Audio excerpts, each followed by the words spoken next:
VCT Americas is back for stage 2 with what is quite possibly the most useless group stage of all time, as all it is deciding is seeding for play-ins. That said, I still watched the game, so here's what happened. The week started with Lev versus Furia, and that went about as you'd expect, with Lev destroying Furia on the first and third map. The part that was a little surprising though was that Lev got dominated on Sunset, losing 13-1 to Furia, though this is somewhat understandable as it is new to the map pool. And not only did Lev win Masters London, but they went deep at EWC, meaning they've had basically no time to practice this map. What's perhaps more shocking though is after the match, there have been rumors that EU has been benched from Furia, which is surprising because he's arguably their best player. Second was Sentinels versus Cloud9, and this was the match that was really shocking this week, because not only did Cloud9 lose to Sentinels, they lost to Sentinels without their IGL. To be honest, the game started poorly for them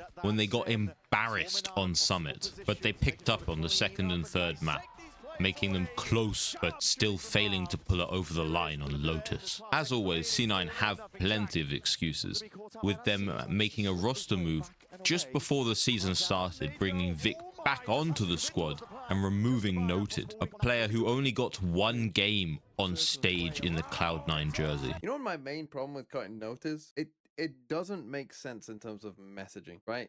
Like C9 coming, once they made those changes, it's like, okay, C9, they're building for the future, you know, they're building for next year, you know, they're going to try out these players, see what they've got, all that kind of stuff, you know, see how they do. And then they instantly cut one of their young players who, you know, don't even get a shot on the actual stage. I think Marv is going to be wanting to pick and bring back a player who didn't want to play. Well, now, to be honest, to be quite frank, I don't give a like, excuse my language, I don't care. Like, I just want to win. Like, and if I have to get rid of a player so we have a better chance of winning, like, I'm going to do it. And I don't care what the public says. I don't care what anyone says. I'm going to do what I think is right, because we didn't pick up Demon 1 because we wanted to be loyal and we wanted people to fix their mistakes. And we didn't pick up Narrate because we wanted people to fix their mistakes and we wanted to be loyal.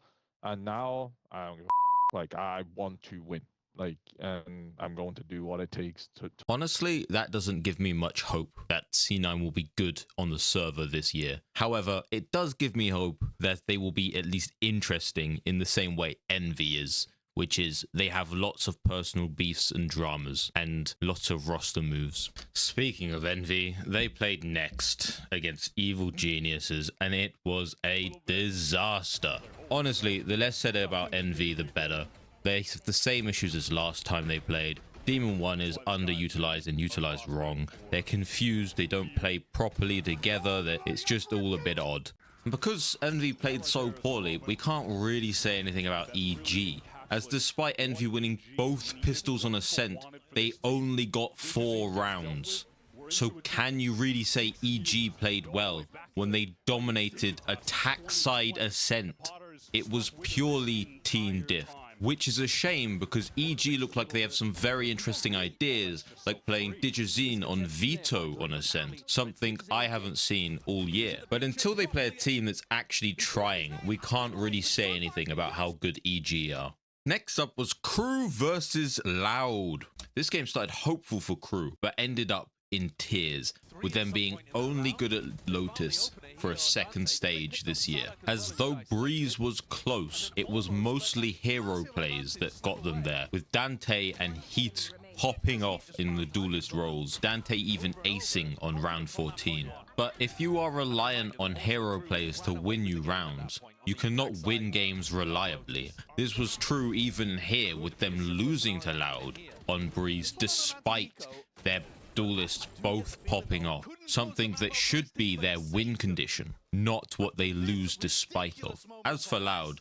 Darker and Luke Show are as amazing as they were in the stage 1, and their new duelist Tikazine and their new initiator Davi H look great too and look stronger than their previous members. They also seem to have solid plans for all 3 maps, and whilst Crew got the better of them on Lotus, they dominated Sunset in a way that shouldn't have happened to such a good team as Crew. Though perhaps part of that is that Les was playing Sage instead of Cypher or Viper, which he is normally amazing at. Now for the biggest news of this week. G2 lost to 100 Thieves. G2, who have been so dominant and strong in Americas, lost to 100 Thieves, a team that is barely scraped to win in a Mickey Mouse tournament this year. Jokes aside though, 100 Thieves looked great. They came out swinging with Asna on Phoenix, Timotino on Neon, and Cryo on Cypher. They looked fantastic. Their roles clearly defined, and all their players looked comfortable and knew what they had to do. Earlier this year, I was criticizing them for not putting Cryo on Chamber, but they've made it work in a way that is insane. They've brought up the rest of their team and just win the game with team play rather than relying on one player popping off. The same cannot be said about G2, a team that is known for being perfect in their strats, looked uncomfortable in their roles, with their roles now looking like they have been built so Baby can always play op. And don't get me wrong, he is great with the op, but I'm not sure it's worth building your entire team around empowering that, as despite Jorg playing probably his best series all year, they lost in the end to 100 Thieves. And honestly, they were lucky to get to 3 maps, as on Sunset, Leaf had to bail them out in deep OT with an ace, something that whilst cool, isn't repeatable. That said, at the end of the day, it is G2, and I would still favor them to go to champs after they figure this out. They just look the shakiest they have ever been.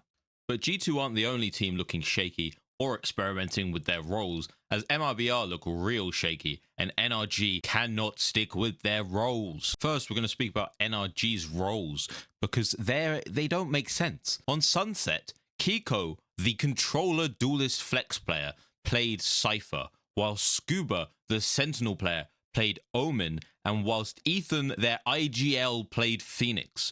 Surely there has to be a better mix, with Scuba perhaps on Cypher, with Kiko on Phoenix, and Ethan on Omen, or you can switch Ethan and Kiko if you really are committed to Ethan on Phoenix, but I just don't get it. You could even go double initiator, as Ethan's KO is fantastic, but these roles just don't work. To be fair, Bonkar did mention in his interview that they were just experimenting with roles to make it easier for Ethan's cooling. I just hope that they realize these ones on Sunset ain't it. The most is the 2 duelists and Mara and Ethan, what they were playing. So tell me why you decided to switch. We're still feeling things out. We tested Ethan on the Neon for a little bit, and now we're going to be testing him on the Phoenix. We know that Adam can play the duelist. We're just trying to find a sweet spot for Ethan so he feels comfortable. Next, we've got to talk about MIBR, who despite winning the first map fairly competently, threw away a 10-2 lead on Breeze, winning only 1 more round on their defense side. Something that is outrageous and speaks to a larger mental problem that we saw in stage 1 with this team. As not only did they lose that lead, they lost 13-4 on Summit. And NRG have quite an interesting, unique take on Summit that looks quite strong.